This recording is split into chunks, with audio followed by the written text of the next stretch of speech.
क्षेम कुशल और सही सलामत कहो कौन को दीना हो। आवत जात दो विध लूटे सरब तंग हर लीना हो। सुर नरमुन जित पीर औलिया मीरा पैदा कीना हो। कहाँ लो गनो अनंत कोट लो सकल पयाना कीना हो। पानी पवन आकाश जाएंगे चंद्र जाएंगे सूरा हो। ये भी जाएंगे वो भी जाएंगे परत न काहु पूरा हो। कुशल कहत कहत जग बिनसे कुशल काल की फांसी हो। कहाँ कबीर सारी दुनिया बिनसे रहे राम अविनाशी हो। सतगुरु कबीर कहते हैं कि माया ने क्षेम कुशल और सही सलामत कहो कौन को दीना हो, किसको दिया है। साहब के सामने हिंदू और मुसलमान ये दो वर्ग के लोग प्राय रहते थे और उन सभी को वे अपना उपदेश करते थे, इसलिए दोनों के शब्दों का भी प्रयोग करते थे, क्षेम और कुशल, सही और सलामत। हिंदू प्राय क्षेम कुशल कहते हैं, मुसलमान सही सलामत कहते हैं। सही सलामत है ना, हिंदू कहते भैया क्षेम कुशल है। यद्यपि हिंदू और मुसलमान की भाषा नहीं है तो भाषा है, लेकिन प्राय ऐसा कहते हैं। साहब कहते हैं कि माया ने किसको आनंद दिया है, किसका कल्याण किया है। जिसमें तुम रात दिन चिपके हो और मूर्ता बस मान रहे हो कि मेरे हैं, उसने कब किसको शांति दी। संसार के सारे ऐश्वर्य देखते देखते विलीन हो जाते हैं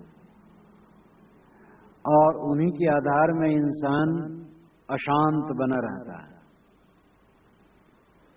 हमें दुनिया का जो कुछ भी मिले वो शांति नहीं दे सकता। शांति तो आत्मशोधन से ही संभव है। आध्यात्मिक साधना का अर्थ ही है आत्मशोधन। जो अपने आप को शोध ले, अपने आप को निर्विकारी बना ले, वही आध्यात्मिकता की ऊंचाई पर मानो चढ़ गया। दुनिया का जो कुछ भी मिलता है हलचल उत्पन्न कर सकता है, शांति नहीं दे सकता। इसलिए बड़ी सावधानी से दुनिया के ऐश्वर्यों उपलब्धियों में बरतना चाहिए।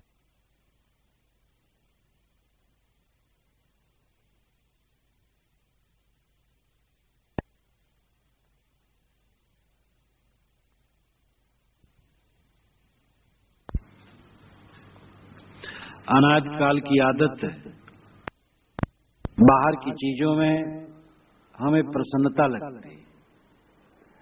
कोई कुछ दे दे, कोई कुछ मीठा शब्द कह दे, तो वहां हम अपने आप को बेच देना चाहते हैं। लेकिन किसी के मीठे शब्द से और किसी की चीज से हमें आत्म शांति नहीं मिल सकती। इसलिए साहब कहते बताओ ये माया ने किसका कल्याण किया है। जो आगमा पाई चीजें हैं, आज हैं कल नहीं, देखते देखते यहां से संसार से सब उठते जाते हैं।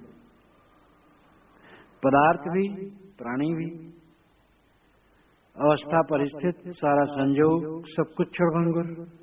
कहो भला इसने किसका कल्याण किया है। क्षेम कुशल और सही सलामत कौन कहो कौन को दीना हो। आवत जात दो विधि लूटे सरब तंग हर लीना हो। आते और जाते दोनों प्रकार से माया लूटती। सरब तंग हर लीना हो, सरब तंग नाम सर्वस्व, सब कुछ को माया हर लेती है। माया के मिलने में और बिछुड़ने में कनक कामनी देख के तू मत भूल सुरंग। मिलन बिछुड़न दुहेलरा जस केचुल तजत भुवंग। कनक और कामनी देख करके आए मनुष्य तो लोभे ना, भूले ना। ये तो सांप की केचुली की तरह है, भी तकलीफ और जाने में भी तकलीफ मिलती है। जब सांप के ऊपर केचुली आ जाती है तो आंख के ऊपर भी पर्दा हो जाता है, तो दिखाई कम देता है उसे, और जगह जगह वो ऊंच नीच में भी गिर जाता है और तकलीफ होती है, और पूरा चाम एक तरह से खोल रूप में उभरने लगता है, और ठंडी में फिर वो कहीं निकल जाता है और खोल रह जाती है केंचुली। तो जब केंचुली आती है तब भी सांप को असुविधा होती है और परेशानी होती है, और जब केंचुली निकल जाती है तब और परेशानी होती है, क्योंकि अंदर की कोमल त्वचा कांटे कंकड़ में लग करके तकलीफ होती है, कहीं चींटी काटती हैं। तो माया आते भी दुख देती है, जाते भी दुख देती है। सारा संयोग एक आवरण पैदा करता है।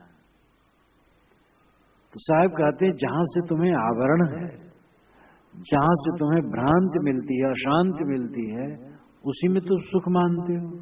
कितना तुम्हारा अनाड़ीपन है। आवत जात दो विधि लूटे सरब तंग हर लीना हो, सुरनर मुन जित पीर और या मीरा पैदा कीना हो, कहाँ लो गनो अनंत कोट लो सकल पयाना कीना हो। साहब कहते हैं माया ने सुर को, नर को, मुन को, यत नाम त्यागी को, पीर नाम गुरु को, औलिया यानी तपस्वी को, मीरा मीर सैयद को, मीर सैयद को कहा जाता है। सैयद एक जात होती है मुसलमानों में, जो हिंदुओं में ब्राह्मण को जैसे मान्यता दी जाती है तैसे मुसलमानों में उनकी मान्यता है, और वो सब मीर कहलाते हैं। और किसी मठ का सरदार धर्म नेता भी मीर कहलाता है। माया ने सबको पैदा किया। कहाँ लोगों अनंत कोट लो सकल पयाना कीना हो। साहब कहते कहां तक गिन के बताएं? अनंत कोटि, अनंत करोड़, असंख्य लोग सकल पयाना कीना हो, सब पयान कर गए, आकर के चले गए। कभी नौबत आपनी दिन 10 लेह बजाए, यह पुरपट्टन यह गली बहुर न देखो आए।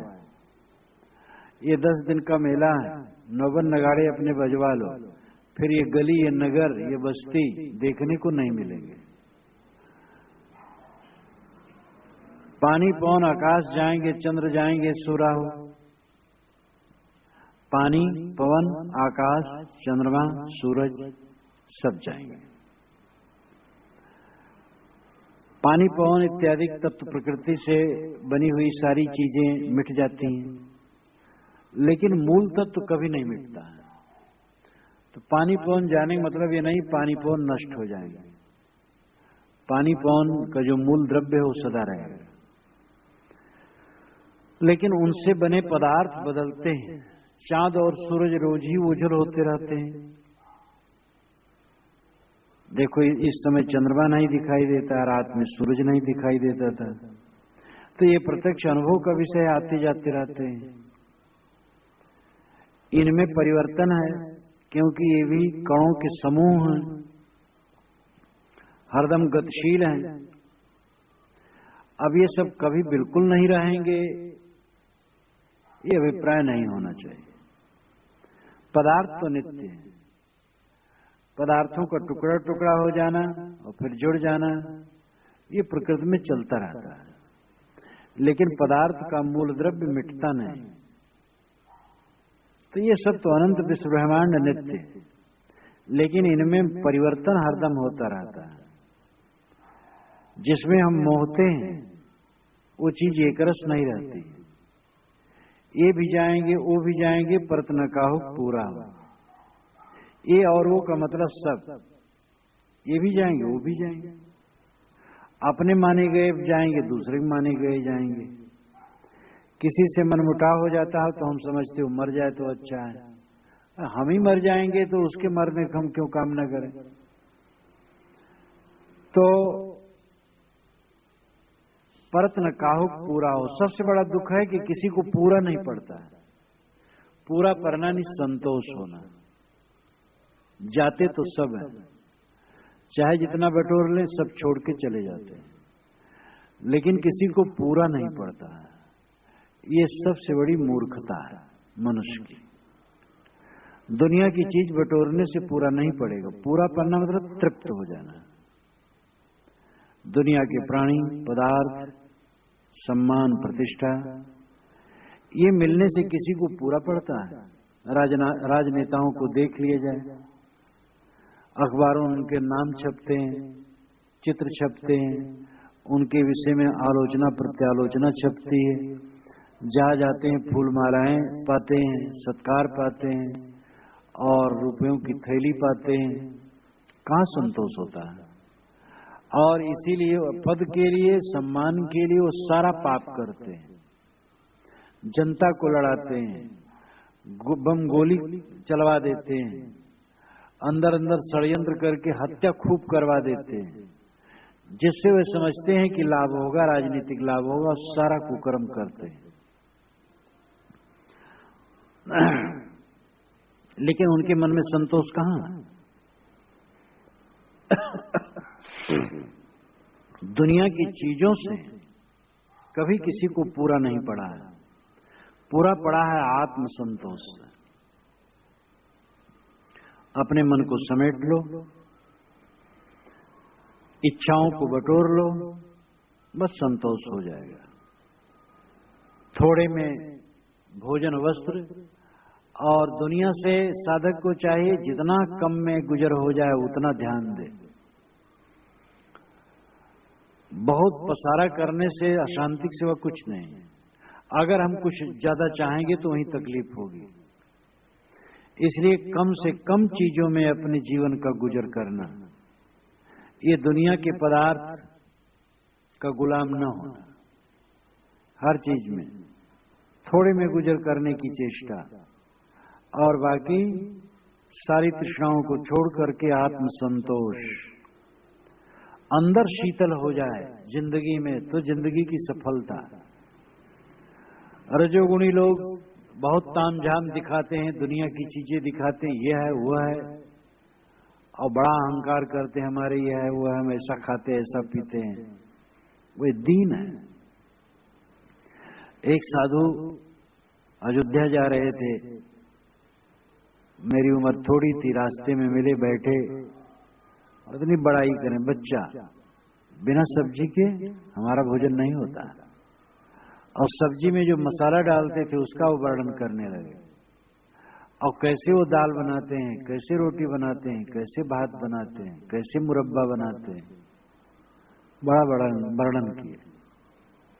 अब ऐसे लोग समझते हैं हम बड़े वीर हैं, हम बड़े योग्य हैं, हम बड़े सफल हैं।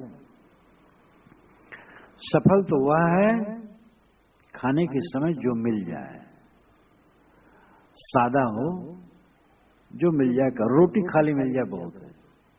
हजरत मोहम्मद ने कहा है, सूखी रोटी और पानी पर ही तुम्हारा अधिकार है और किसी चीज पर अधिकार नहीं। सूखी रोटी मिल जाए, पानी मिल जाए, बस बहुत है। हजरत मोहम्मद को एक सप्ताह में 2 दिन 3 दिन भी पेट भर जौ की रोटी नहीं मिलती थी। यानी रोज खाते थे लेकिन पेट भर खाना मुश्किल होता था, नहीं मिलता था। लेकिन दुनिया का एक महापुरुष हुआ, कितनी कितनी कठिनाइयों को कबीर साहब जमाना था। क्या हम लोग सरीखा थोड़े रहा, रिजर्वेशन गाड़ी हो जाए और यहां से बॉम्बे पहुंच जाओ, कलकत्ता पहुंच जाओ, गुजरात पहुंच जाओ, रायपुर पहुंच जाओ। पैदल चलते, अपना सामान लादे, पैदल चलते, नदी नाला पे इतना बढ़िया पुल कहां रहा। वो सब बांध बूंद करके लकड़ी किसी प्रकार पार होते थे। तो जितनी चीजें मिलती, हमारी तृष्णा बढ़ती है। तृष्णा को विदग्ध करो। जीवन गुजर में कम से कम चीजों में निर्वाह लेने के लिए प्रयत्न रखो और अंदर की जो तृष्णा है उसको मिटाओ। परत में काहुक पूरा, सारा जोर साहब का इसी पर है, किसी का कुशल नहीं। ये माया जिसमें तुम चिपके हो, किसी को कुशल मंगल क्षेम कुशल और सही सलामत देने वाली ये नहीं। और बहुत लोग आए और गए, किसी को पूरा न पड़ा, किसी को संतोष न हुआ। कुशल कहत कहत जग बिन से कुशल काल की फांसी हो। सब एक दूसरे को मिलते हैं, भैया राम राम राम राम, कुशल मंगल, खूब चकाचक। अब वो कहने का तरीका भी है, कैसे कहा जाए नहीं महाराज भैया बड़ा दुख है। लोग रस्मी ढंग से कहते हैं भैया आनंद, हाँ आनंद, सब आनंद है। साहब कहते कहां आनंद है? चित्त में शांति नहीं तो आनंद कहां, कुशल कहां? कुशल जहां तक ऐतिहासिक झलकियां हैं, कुश लाने वाले को कुशल कहा जाता था। यज्ञ याग पहले बहुत होते थे, यज्ञ में कुश घास की आवश्यकता होती थी। आज भी कर्मकांड होता है तो कुश की जरूरत होती है, कुश पैंती। एक कुश को बांध करके लंबा सा रखते हैं और एक कुश का छल्ला बना लेते हैं। तो कुश और पैंती छल्ला को उंगली में डाल लेते हैं और कुश को ले लेते हैं तो पानी उलीचते हैं। और यज्ञ में कर्मकांड में कुश घास का महत्व रहा है। एक विद्वान ने तो लिखा है काशी से कौशाम्बी, इसमें कुश बहुत रहा। यहां से 50 किलोमीटर पश्चिम दक्षिण जमुना के तट पर कौशाम्बी, जो बहुत पुराना नगर है, अब तो भिट्टा है, और काशी, इस बीच में कुश घास बहुत थी, इसलिए दोनों का नाम काशी कौशाम्बी रखा गया। अब ये तो उनकी कल्पना है, लेकिन लोग मानते हैं कि कुश घास को लाने वाले को कुशल कहा जाता, कुश लाया इसलिए कुशल। अब कुशल निपुण के लिए भी प्रयुक्त होने लगा, क्योंकि कुश काट करके नहीं लाया जाता था, उखाड़ करके लाया जाता था या खोद करके जड़ सहित, उसका महत्व है। तो उसको उखाड़ करके लाए और हाथ न फटे तो प्रवीणता है उसकी। तो इस प्रकार कुशल, कुश लाने वाले को कुशल, और फिर जो प्रवीण हो कुशल फिर माना गया, कुशल नाम प्रवीण। फिर कुशल क्षेम मंगल के लिए हो गया, क्योंकि कर्मकांड और यज्ञ से क्षेम होता है, आनंद होता है, लाभ होता है समाना। तो कुशल कल्याण सूचक हो गया, मंगल सूचक हो गया। उर्दू भाषा वाले सही सलामत कहा करते हैं, निरोग होना, निर्दोष होना, सुरक्षित होना सही सलामत का अर्थ है। तो इस प्रकार सब एक दूसरे से मिलते हैं तो कहते भैया कुशल मंगल, सब सही सलामत है। वस्तुतः तुम दुनिया की चीजों में जो कुशल मंगल मान रहे हो, सही सलामत मान रहे हो, यही कुशल, यही सही सलामत तुम्हारे गले की फांसी है। संसार की चीजों में, प्राणी पदार्थों में चिपक चिपक कर, मोह कर करके जो तुम समझते हो कि हमारा मंगल हो रहा है, यही तुम्हारे गले की फांसी है। यही तुम्हारे चित्त को स्थिर नहीं होने देता है, तुम्हारे चित्त में शांति नहीं आने देता है। कहीं कबीर सारी दुनिया बिनसे रहे राम अविनाशी हो। साहब कहते सारी दुनिया बिनसती है लेकिन राम अविनाशी हो नहीं बिनसता। सारी दुनिया मतलब अपनी बनाई दुनिया, और ये बाहर की दुनिया सारी कभी नहीं बिनसेगी, ये बदलते रहेगी। इसे इनमें परिवर्तन होता रहेगा और चलता रहेगा, क्योंकि मूल द्रव्य मिटते नहीं और मूल द्रव्यों में निर्माण और विनाश चलता रहता है। परिवर्तन है, उसी को हम निर्माण और विनाश कहते हैं। जैसे धान कूट दो तो धान का विनाश हो गया, चावल का निर्माण हो गया। चावल पका दो तो चावल का विनाश हो गया, भात का निर्माण हो गया। भात खा लो तो भात का विनाश हो गया, टट्टी और रस का निर्माण हो गया। शरीर में रस रह गया, टट्टी निकल गई।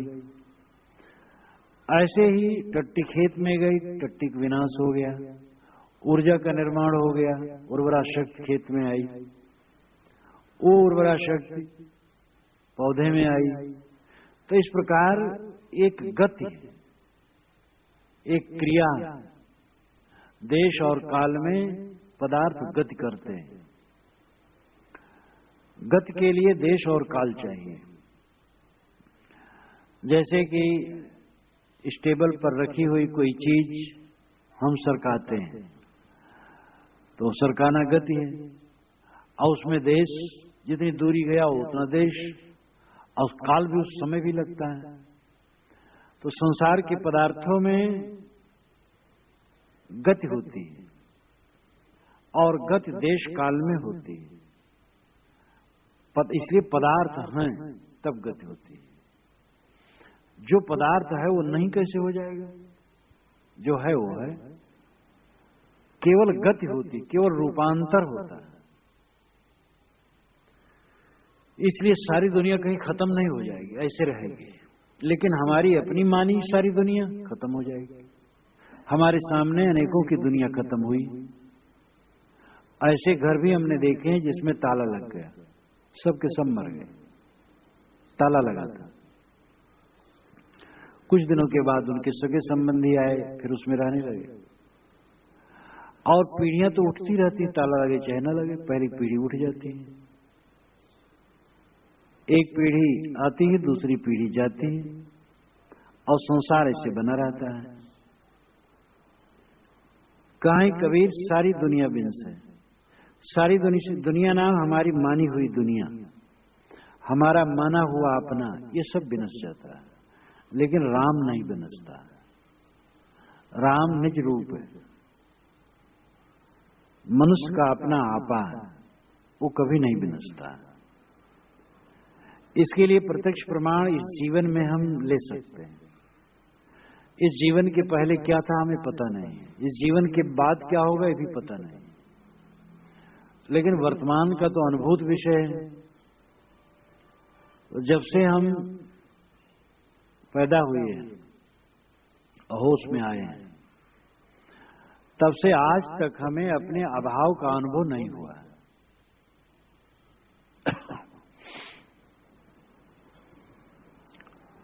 मैं नहीं हूं ऐसा किसी को अनुभव नहीं होता। आज से 10 वर्ष पूर्व कोई दूसरा था, आज मैं दूसरा हूं, ऐसी बात नहीं। हमें तो 50-55 वर्ष पुरानी बातें याद होती हैं, और उस समय भी मैं यही महसूस करता हूं मैं ही था। शरीर की अवस्था अलग थी, लेकिन मैं तो वही था जो साक्षी है, दृष्टा है। तो पूरे जीवन में अपने आप के होने में किसी को संदेह नहीं होता है। जो अब है वो आगे कहां चला जाएगा? जो अब है सो जाए कहां? उत्पत्ति अंत न जास। जिस जीव का न उत्पत्ति है न अंत है, वो आज है तो कहां चला जाएगा? जो सत्ता है वो सत्ता असत्ता में नहीं जाती। नास्तो विदते भाव न भाव विदते सतः। जिसकी सत्ता नहीं है वो सत्ता में नहीं आता है, और जो सत्ता में है वो असत्ता में नहीं जाता है, वो रहता है। इसलिए अपना आपा नित्य है। अपने आप का अनुभव हम सब समय करते हैं। मैं हूं, मुझे दुख न हो, यही सब जीव चाहते हैं। और दुख एक ही साधन से नहीं होगा, जब तृष्णा मिट जाएगी। खाने की भी हम तृष्णा रखेंगे तो हमें शांति नहीं मिलेगी। ये चीज खाने को मिले, ये हमारी तुच्छता रहेगी तो कभी संतोष नहीं मिलेगा। खाने से लापरवाह हुए बिना, पहनने से लापरवाह हुए बिना, रुपया पैसे से लापरवाह हुए बिना, और सम्मान प्रतिष्ठा मिले, आगे बैठाए जाए, दाहिने बैठाए जाए, पूजा सत्कार हो, ये सब की इच्छा छोड़े बिना किसी को शांति नहीं मिल सकती। स्त्री पुत्र धन दौलत राजकाज की जो बड़ी बड़ी तृष्णाएं हैं, काम भोग इत्यादि की बड़ी बड़ी तृष्णाएं हैं, लेकिन जो रोजमर्रा की चीजें हैं जिनका उपयोग हमें करना पड़ता है, जिससे कोई बच नहीं सकता, वो भोजन वस्त्र आवास और स्थूल सरल जीवन का व्यवहार है। इनकी भी चाहना करके कोई शांति नहीं पा सकता। इन सब से भी लापरवाह होना चाहिए। तो संसार के माया से लापरवाह होकर के, संसार की माया से विरक्त होकर के, संसार की माया का मोह छोड़ करके हम अपने अविनाशी राम स्वरूप में स्थित हो सकते हैं। अंतिम पंक्ति में साहब कहते हैं कि सारी दुनिया जो तुम्हारी अपनी मानी दुनिया है उठ जाएगी, खो जाएगी। अविनाशी राम जो तुम्हारा अंतर स्वरूप है, जो तुम्हारा निज रूप है, हृदय अवसेत ही राम न जाना, वो नहीं छूटने वाला है, वो नहीं मिटने वाला, वो नित्य है। इसलिए तुम्हारी सफलता ये होगी कि माया का मोह छोड़ करके जो चल विचल है, उस माया का मोह छोड़ करके अविचल राम में विश्राम करो। इस पूरे कहरे में साहब यही कहते हैं कि ये माया ने क्षेम कुशल सही सलामत किसको दिया? आते जाते सबका ये हरती है, कुछ देती नहीं है, चंचल बनाती है। दुनिया में कितने सुर नरमन इत्यादि हुए, आए और गए, और दुनिया की सारी चीजें बदली, क्या रहा? और इन्हें में तुम कुशल मानते हो, और यही कुशल तुम्हारे गले की फांसी है। ये पक्का समझ लो, तुम्हारी अपनी मानी हुई दुनिया बिनसेगी, लेकिन तुम्हारी अंतरात्मा नित्य तुम्हारे साथ रहेगी।